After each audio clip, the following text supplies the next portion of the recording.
Je vous ai demandé, vous m'avez très, très gentiment dit oui, de présider cette 20e édition.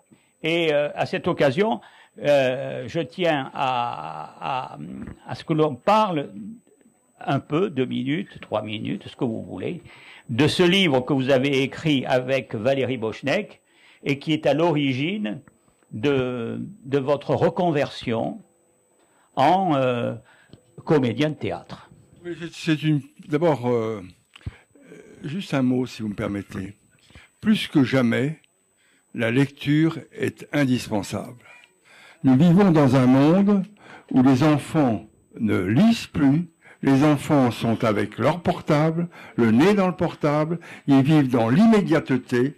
Et si notre pays, comme d'autres pays, traverse des difficultés, c'est probablement parce que ces enfants sont dirigés par les réseaux sociaux qui les mettent dans l'immédiateté. Et le rappel de l'histoire, le rappel du combat de républicain était pour nous essentiel. Et ce livre, c'est ces femmes qui ont réveillé la France, car aujourd'hui on parle beaucoup du féminisme. Mais le féminisme a toujours existé et la République est un combat pour que les hommes et les femmes aient les mêmes droits et les mêmes devoirs. Très différent du féminisme aujourd'hui, où les féministes considèrent qu'il n'y a qu'un être humain ce qui peut être soit homme, soit femme, le même personnage.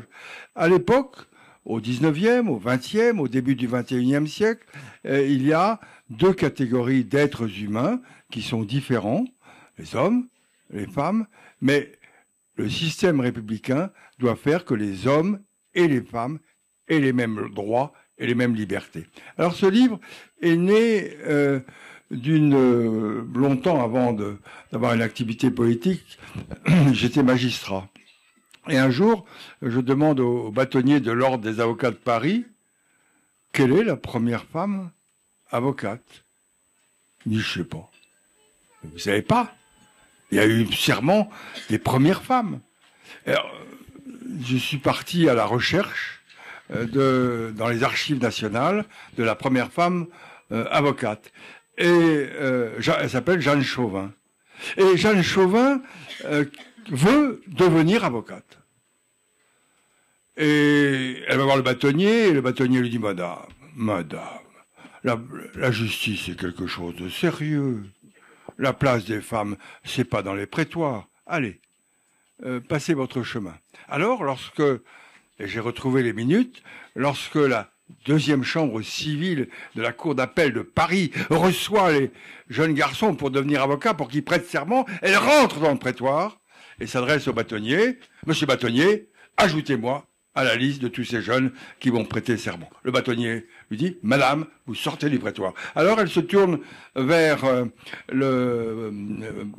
la cour, Monsieur le Président, Messieurs de la cour, acceptez que je prête serment d'avocat et recevez mon serment. La cour s'en va pour délibérer, puis au bout de quelques instants, la cour revient. Et l'avocat général s'adresse à Madame Chauvin. Madame, vous ne pouvez pas devenir avocate. Pourquoi, monsieur l'avocat général? Ah ben c'est très simple. Pour être avocat, il faut avoir accès au raisonnement juridique. Or, les femmes n'y ont pas accès. Et il a fallu une loi pour imposer les femmes avocates. De même, partant de cette idée, je me suis dit, mais un jour, il y a eu une première femme qui a passé le bachot. J'avais trouvé une proposition de loi qui n'était pas de M. Lorkeby et qui portait comme titre « Interdiction d'apprendre à lire et à écrire aux femmes ». Article 3 « Apprendre à lire et à écrire aux femmes est un luxe nuisible à leur éducation naturelle ». Article 8 « La nature elle-même, ayant pourvu les femmes d'une prodigieuse aptitude à parler, semble avoir voulu leur épargner le soin d'apprendre à lire et à écrire. » Article 11, l'empire de la femme, son royaume est celui du ménage, et c'est là où elle met de l'ordre. Et l'article 15, je vous signale, les femmes qui se targuent de savoir lire et écrire ne sont pas celles qui savent le mieux aimer. Mais une jeune femme décide, nous sommes sous le Second Empire, décide de passer le bachot car elle veut faire des études supérieures. Elle va voir tous les doyens de faculté, les doyens disent, madame, la place de la femme n'est pas dans l'éducation nationale. Elle est à la maison. Et quand on prend des livres d'histoire, on apprend que Jules Ferry, Victor Duruy, Camille C, Condorcet ont ouvert la voie. Mais il y en a une avant, qui est Julie Victoire d'Aubier, qui est la première femme à avoir passé le bachot. Elle va voir tous les doyens, et elle est tellement emmerdante qu'un doyen dit, écoutez, on va pas s'ennuyer, cette petite bonne femme, on va lui laisser passer les épreuves, elle n'a aucune chance. C'est la fille d'un modeste employé de Bain-les-Bains dans les Vosges, et c'est pas une modeste fille d'un employé de Bain-les-Bains dans les Vosges qui va concurrencer ces garçons sortis des lycées, des collèges. Alors allez-y, il n'y a aucune chance. Les épreuves écrites ont lieu, drame. Drame, elle est la meilleure en tout. Le recteur ne comprend pas. Et un recteur qui ne comprend pas, ça n'existe pas. Il ne comprend pas.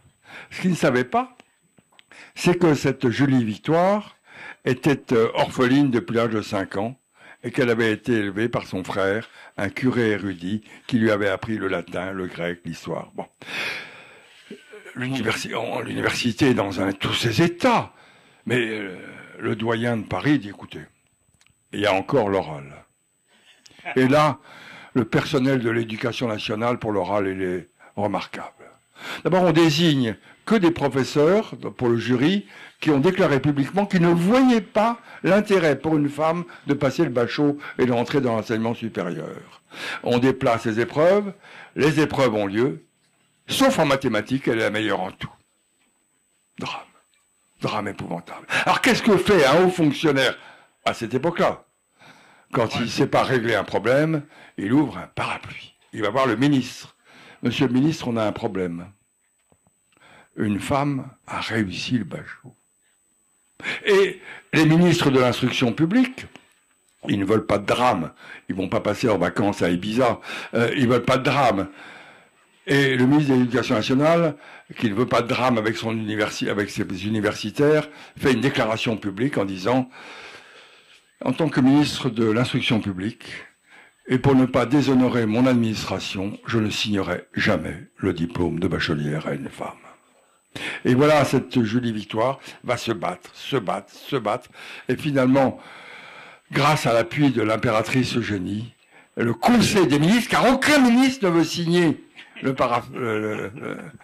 document, le Conseil des ministres décide en 1851 que Julie Victoire d'Aubier va pouvoir être titulaire du baccalauréat. Première fois dans notre histoire.